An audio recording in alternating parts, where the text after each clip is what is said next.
On se retrouve en cuisine pour une émission spéciale complément alimentaire. Donc comme vous avez pu vous en rendre compte, sur le marché actuellement, on trouve des dizaines et des dizaines de compléments.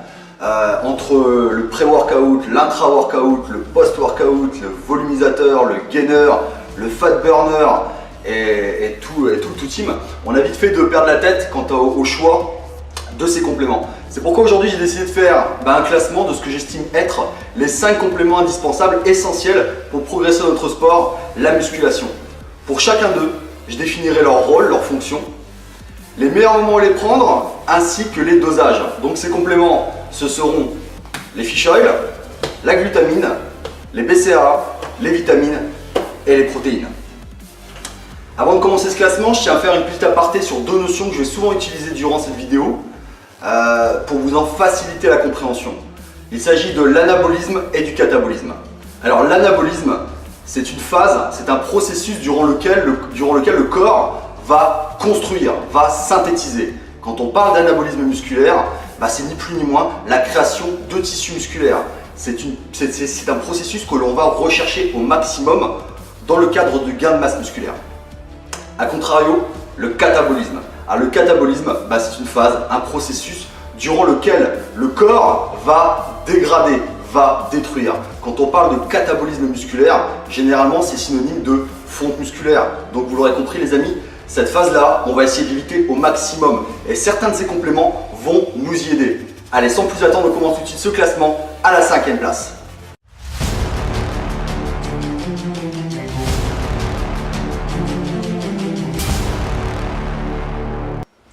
À la 5e place de ce classement, on retrouve les fish oil. Alors ce sont des capsules d'huile de poisson, des concentrés d'oméga 3. Les oméga 3, ce sont des acides gras essentiels. Comprenez par là que le corps ne peut pas les fabriquer, d'où la nécessité de lui apporter une source extérieure. Donc les oméga 3, les fish oil, ont de nombreux bénéfices pour le sport et la musculation. Le premier, c'est que ce sont de puissants anti-inflammatoires et antioxydants qui vont protéger nos muscles et leur permettre de mieux récupérer. Et gardez en tête les amis, des muscles qui récupèrent pleinement, c'est l'assurance de pouvoir les ressolliciter au maximum de leur potentiel à la prochaine séance. Donc indirectement, c'est favoriser leur croissance musculaire. Deuxièmement, les fish oil vont favoriser ce qu'on appelle la synthèse protéique.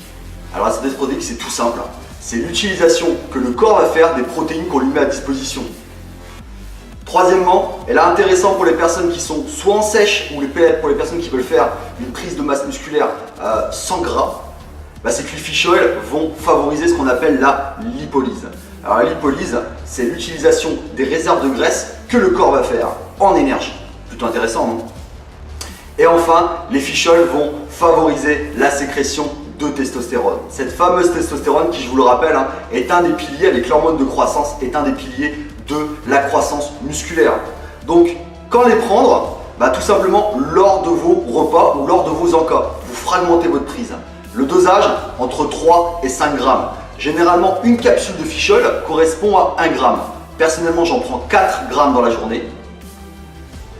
3 sur mes repas principaux et 1 durant mon encas avec mon shaker de protéines. Sans plus attendre, on continue le classement avec la 4e place.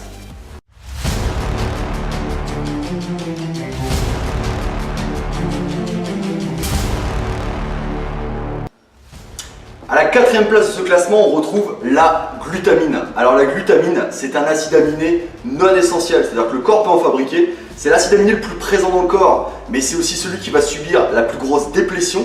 Comprenez par là la plus grosse perte au niveau de ses réserves après une séance intense, d'où la nécessité de se supplémenter en glutamine. Donc c'est bien fait, encore une fois, ils sont nombreux. Le premier, maintenant vous êtes un petit peu familier avec le terme, c'est que c'est un puissant anticatabolisant, c'est-à-dire qu'il va lutter contre cette dégradation protéique qui peut amener à une fonte musculaire à des moments clés tels après l'entraînement. Deuxièmement, il va améliorer grandement votre récupération.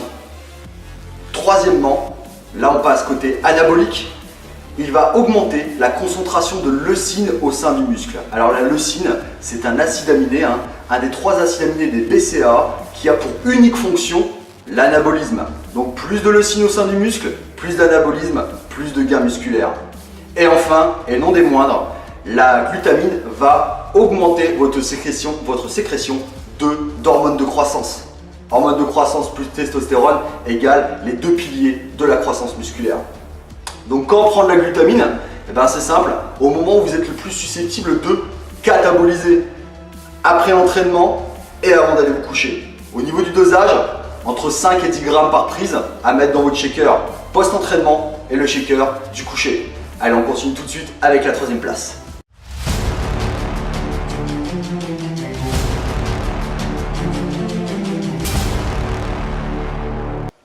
Sur la troisième marche de ce podium, on retrouve les BCAA. Alors les BCAA, ce sont des acides aminés essentiels, donc que le corps ne peut pas fabriquer.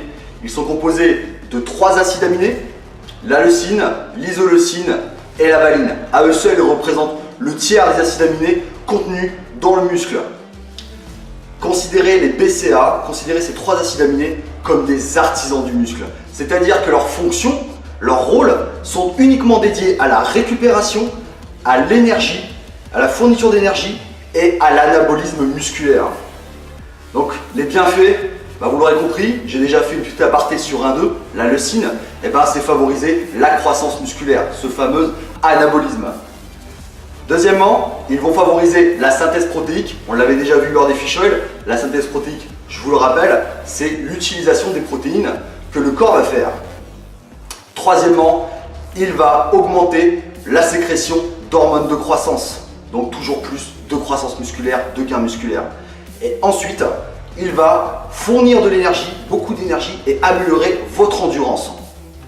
Les meilleurs moments pour prendre la BCAA, personnellement, pré-entraînement, post-entraînement. Dans mon shaker pré-entraînement et dans mon shaker post-entraînement. Au niveau du dosage, 5 à 10 grammes de BCAA avec votre shaker. Vous pouvez éventuellement rajouter une troisième prise durant la journée.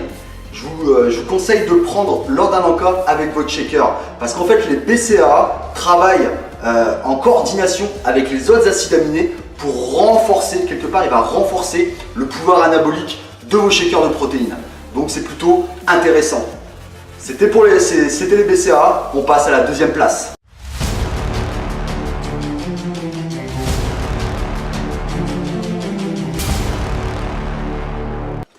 À la deuxième place de ce classement, on retrouve les vitamines.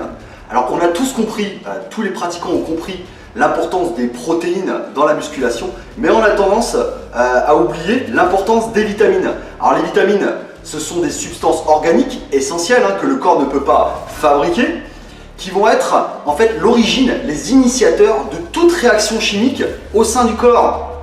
Donc gardez en tête que tout processus de production d'énergie, tout processus de croissance musculaire sont initiés, ont pour origine les vitamines.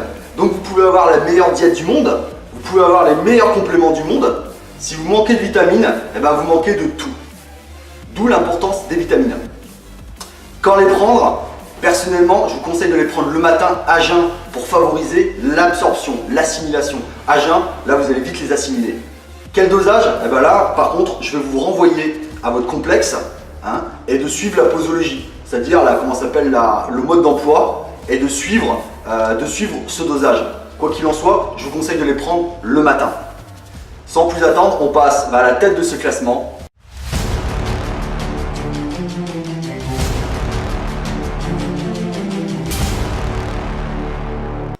Et sur la première marche de ce podium, sans surprise, on retrouve les protéines. Les protéines qui sont les principaux éléments de la croissance musculaire. Sans elles, pas de gain musculaire possible, pas de création de nouveaux tissus. Et de plus, les protéines nous permettent de mieux récupérer. Et en plus, elles sont de haute valeur biologique. Donc vraiment, s'il y a un seul complément à garder, ce sont les protéines. On va distinguer deux grands types de protéines. La whey protéine. Alors la whey protéine, c'est une protéine à assimilation rapide, donc idéale à prendre quand? En pré-entraînement et en post-entraînement. À quel dosage? Entre 30 et 40 grammes par prise. Le deuxième type de protéine, la caséine. La caséine, c'est une protéine à absorption très très lente, donc idéale à prendre quand? Pour bridger vos repas, c'est-à-dire pour faire la jonction entre vos repas principaux en guise d'encas et notamment aussi avant d'aller vous coucher. Avant d'aller vous coucher, pourquoi? Parce que ça va vous assurer que pendant votre sommeil, le corps va continuellement baigner dans un cocktail d'acides aminés et continuer son travail de régénération et de construction de tissus musculaires. Vous ferez du muscle en dormant. Ce sont sur ces derniers conseils que se termine notre vidéo. J'espère qu'elle vous aura plu, j'espère qu'elle vous aura aidé à vous orienter vers vos prochains achats de compléments. Si c'est le cas, n'hésitez pas, abonnez-vous.